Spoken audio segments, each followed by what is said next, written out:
जिंदाबाद एकजू जिंदाबाद जिंदाबाद जिंदाबाद एकजू जिंदाबाद जिंदाबाद जिंदाबाद आसाम सरकार होशियार होशियार होशियार हुकुम सरकार हाय हाय हाय हाय हाय हाय हुकुम सरकार हाय हाय হায় হায় হায় হায় ট্রাইবেলের ধ্বংস করা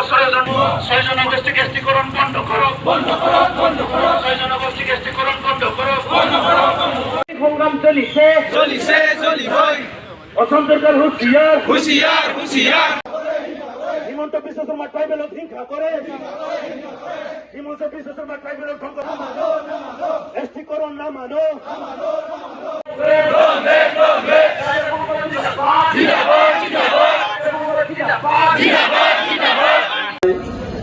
जुजा खालामबाय आरो बिथांमोना गमामायैनि एसटि जामारोब्ला बिथांमोना जोंनि गासैबो मोनथायखौ लाना थांगोन आरो मोनजोबगोन आरो जोंनि थाखानाय जि मोन 14था हारि जेरै बर' राभा हाजं मिसिं आरो बायदि बायदि जोंनि ट्राइबेलफोरा बिनि गासैबो सुबिदानिफ्राय अर्थात मोनसेल' सुबिदा नङा अल एराउन्ड जि थांना थानाय मोनथाय बेखौनो खोमाजोबनाय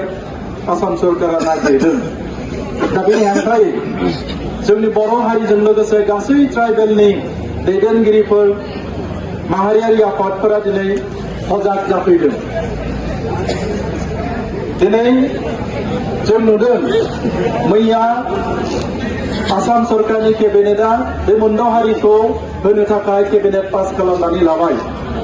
आरो गाबोन नङाबा समफोर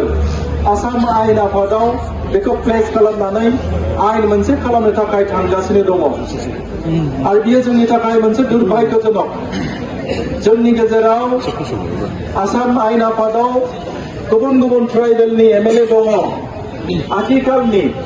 आयेन आफादनि स्पिकारानो जोंनि बर' हारिनि दा बिथांमोन थासेयावबो दिनै आसाम सरकारनि बिउरोक्रेट्सजों लोगोसे मन्त्रि आफादा दिनै जबरदस्त बै मोनद' हारिखौ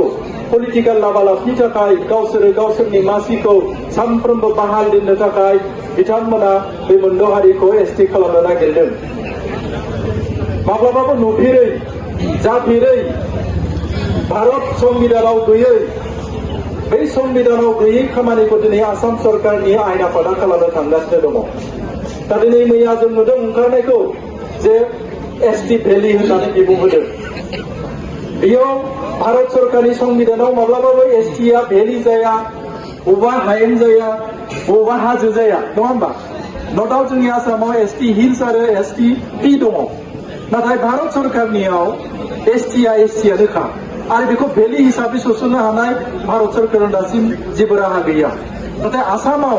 जोंनि थाखानाय 40निफ्राय 45 लाख जि ट्राइबेलनि सुबुं अनजिमा दङ बे ट्राइबेलनि जिखिनि मोनथाय बेखौ लानानै एसे मोनजानाय एसे फरायनो हानाय एसे रांखान्थियारि उन्नत जानाय बेखौ नुनानै बै मोनद' हारिनि मानसिफ्रा दिनै मेगन सादों दा बेखाय जों साफ्रोमबो बर' हारिनि दैदेनगिरि राभानि दैदेनगिरि हाजंनि दैदेनगिरि अर्थात सिसिटिवानि गासै दैदेनगिरिजों लोगोसे जों साफ्रोमबो सांग्रां जानांसिगोन जोंनि देहायाव थरथिंसे थै जासासिम जुजिनो थाखाय दिनै दुलाराय बर' फरायसा आफादा सिसिटिवाया दिनै जोंखौ बिथोन होदों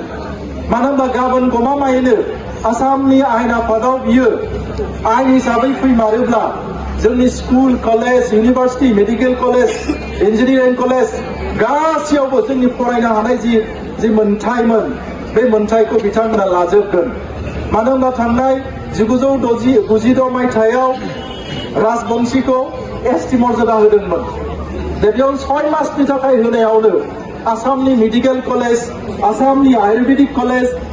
100ता बिथांमोना जोंनि खथाखौ लाजोबदोंमोन अब्ला नायदो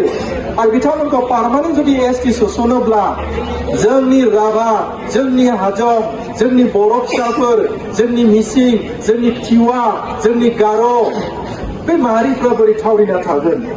दा ओंखायनो जों बुंदों माब्लाबाबो बेखौ जाहोनो हानाय नङा आरो जानो थाङोब्लाबो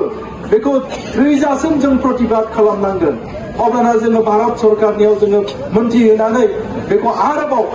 बे आयेन आफादखौ उल्था खालामफिननानै बे आयेनखौ सोदांफिननाय मोनसे परिबेखौ आसाम सरकारखौ खालामफिननांगोन दा आं गोलावथार बुंनो नागिराखै मेसेज हिसाबै बेनो जे दुलाराय बर' फरायसा आफादजों लोगोसे 14टा मोन 18टा जि जोंनि ट्राइबेल हारिनि माहारियारि आफादफ्रा दिनै जोंजों खौसेयै गसंफादों जाहोना बेनो जोंनि थामोनथाखौ रैखाथि खालामनांगौब्ला बे संबिधाननि गेजेरजों जोंनि एसटिनि जि स्टेटास बेखौ जोङो अरायसम लाखिनो नांगोन अब्लासो जोंनि आसामाव बा माहारियारि माने हारि हिसाबै जों थावरिनानै थानो हागोन नङाब्ला फैबाय थानाय समाव खायफा जोंनि बर'नि गेदेमा राजउलाफादाव थाग्राफ्रा खोब सम्भब सानदों जोंहा गाद्दियाव दङ जोंखौ जेबो खालामनो हानाय नङा नाथाय दिनै बिथांमोना एसटि जायोब्ला जोंनि बे 6 सिडिउल काउन्सिल बेयावबो गासैबो बिथांमोना पलिटिकेल जि राइट बे राइटखौ सोस'नानै सोबख'नानै जानो हानाय बिथांमोना दिनै बेखौनो लामा लागासिनो दङ दा बेनिखायनो बेखौ जेरैखि जाया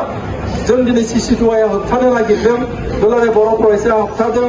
आरसुआ होबथादों हाजङा होबथादों आरो गासै बे मोन 18टा हारिनि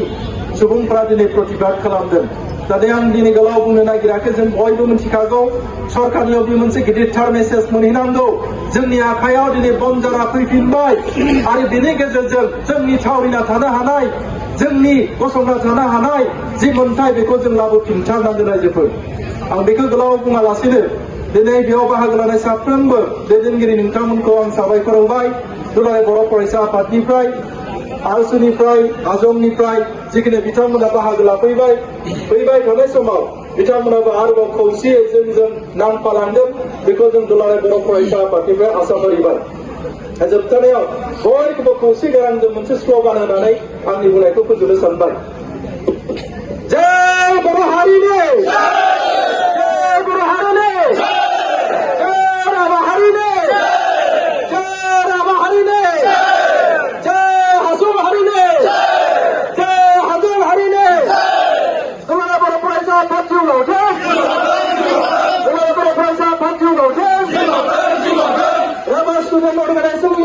Rama Student Union long live! Rama Student Union long live! Azam Student Union long live!